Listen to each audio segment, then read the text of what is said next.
We are going to do a kneeling hip flexor strengthening exercise and a stabilization exercise. So we're going to come to a kneeling position.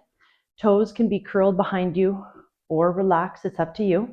You want to make sure if the kneecap does bother you, that you have extra cushioning or a pillow or something underneath you. If you want to challenge yourself, you can add a Bosu.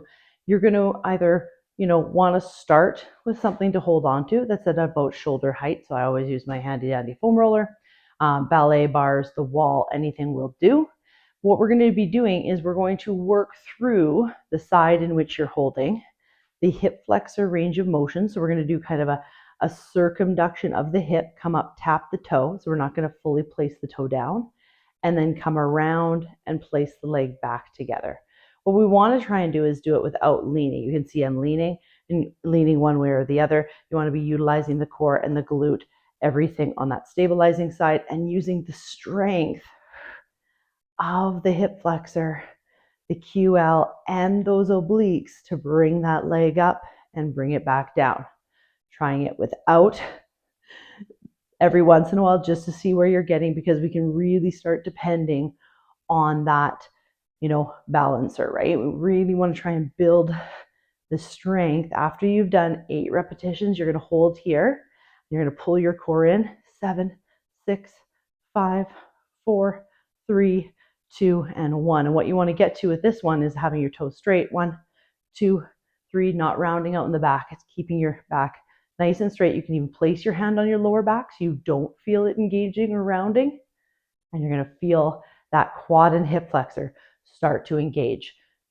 In between sides, you're going to give yourself a little bit of a stretch. So just a nice little hip flexor stretch here, pressing your butt back to your heels, letting your ankles relax. Again, if you need padding underneath your knees, go for it, please.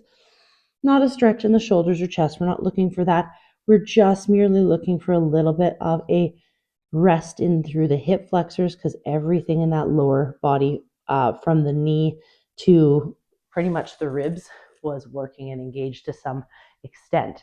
So we're going to switch sides. On this side, I'm going to show you quickly how to add a little bit of resistance if you want. So I'm going to hold the weight right here just over top of my shoulder, holding as lightly as I can here because I really want to try and increase my stability on that side. I have way better stability on my right, so I can easily show you this one, but you're really engaging up, because it's easy to, come down and do something funky. You want to keep that body upright, keep the abdominals engaged.